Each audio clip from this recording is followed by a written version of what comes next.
Welcome to Just Judiciary. Hello everyone, welcome to Just Judiciary. UP APO जिसका exam आपका 21 अगस्त को lined up है। जस्ट जुडिशरी आज आपका यूपी एपीओ में हेल्प करने के लिए 40 डेज़ की स्ट्रैटेजी के साथ हाजिर हो गया है। स्ट्रैटेजी बताने से पहले, जो कि आपका मेन पॉइंट है इस वीडियो का, उस पे जाने से पहले हम देखते हैं कि सिलेबस क्या है, प्रीलिम्स में किससे कहाँ से कैसे क्वेश्चंस पूछे जाएंगे। पेपर जो होगा उसमें जीके वाला पार्ट आता है 50 मार्क्स का, लॉ आता है आपका 100 मार्क्स का। जीके का फर्दर इन्होंने डिवीजन नोटिफिकेशन में करके आपको दे ही दिया है, जहाँ पे हिस्ट्री पूछ रहे हैं 8 नंबर की, इंडियन नेशनल मूवमेंट पूछ रहे हैं 8 नंबर का, करंट अफेयर्स है 10 नंबर का, world geography and population 8 number का है, साइंस 8 नंबर का है, और इंडियन पॉलिटी एंड इकोनॉमिक्स ये भी आपका 8 नंबर का है। फर्दर आपका जो लॉ वाला पार्ट इन्होंने रखा है उसमें आईपीसी पूछेंगे 35 मार्क्स की, एविडेंस एक्ट पूछेंगे 25 नंबर का, एंड सीआरपीसी पूछेंगे 25 नंबर का। लेकिन एक नया सब्जेक्ट भी डाल दिया जो कि पुलिस एक्ट 1861 का है, एंड साथ ही साथ में उसके रेगुलेशन ये 15 नंबर का पूछेगा। अब आते हैं इस वीडियो के मेन पॉइंट पे।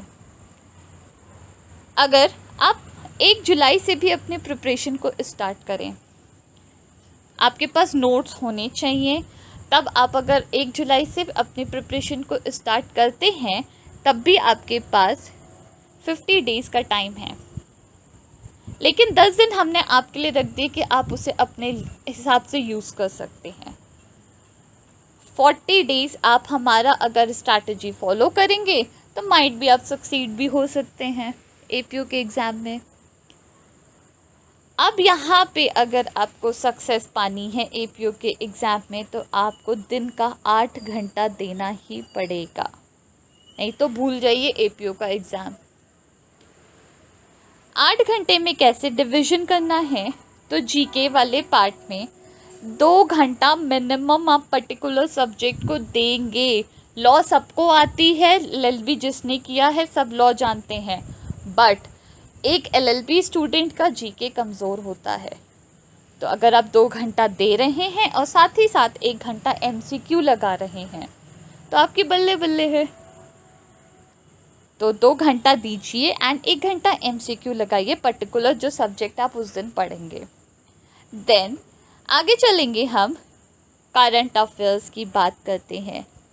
यूपी में 1 साल का करंट अफेयर्स पूछते ही पूछते हैं, तो आपको जुलाई 2021 से लेके जुलाई 2022 तक पढ़ना है। कोई एक इम्पॉर्टेंट ईयरली मैगज़ीन उठा लीजिए जो कि बहुत प्रोमिनेंट चल रही है और उससे अपना कवर कर डालिए। फिर history of India and Indian national movement, इन दोनों को अगर मिला लिया जाए तो आपका 16 नंबर हो जाता है, मतलब अच्छा खासा कवरेज है हिस्ट्री का। तो सबसे पहले स्टार्ट करो हिस्ट्री से। 10 दिन रख दिया आपके लिए हिस्ट्री के, 10 दिन अच्छे से पढ़ो, 2 घंटा पढ़ो एंड 1 घंटा एमसीक्यू लगाओ, और फिर ऐसे ही सारे सब्जेक्ट आगे लेके चलेंगे। वर्ल्ड ज्योग्राफी आप 8 दिन में निकालेंगे।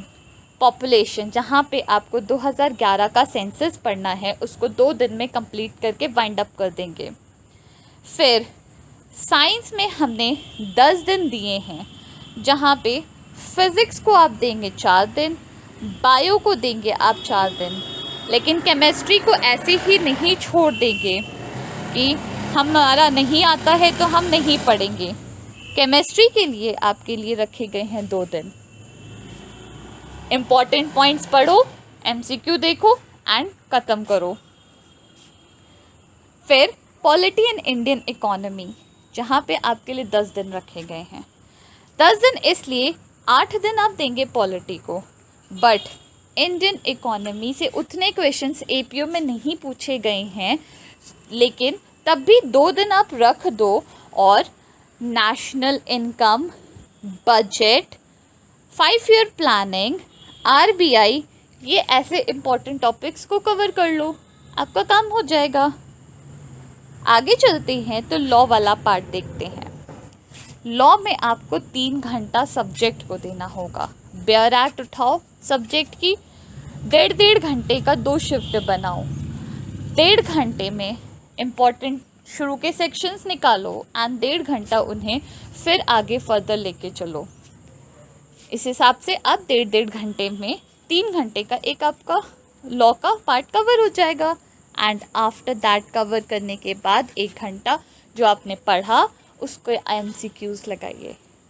MCQs के लिए यूपी वाले स्टेट की बात की जाए स्पेसिफिकली OP त्रिपाठी ले लो, और नहीं तो सिंगल्स जिसके पास है वो लगा लो, दैट्स वेरी सफिशिएंट। IPC के लिए यहाँ पे आपके पास रखे गए हैं 10 दिन, 511 सेक्शन 10 दिन में आराम से अगर आप ढंग से बैठे 3 घंटा निकाल लोगे। एविडेंस 167 सेक्शंस करने हैं, 8 दिन सफिशिएंट हैं। अगर आप ढंग से बैठ के कंसंट्रेट होके डेडिकेट होके पढ़ोगे तो 8 दिन में निकल जाएगा। फिर CRPC के लिए 12 दिन रखे गए हैं, क्योंकि थोड़ा सा अंदर डिटेल में जाके आपको पढ़ना पड़ता है बेयर एक्ट को।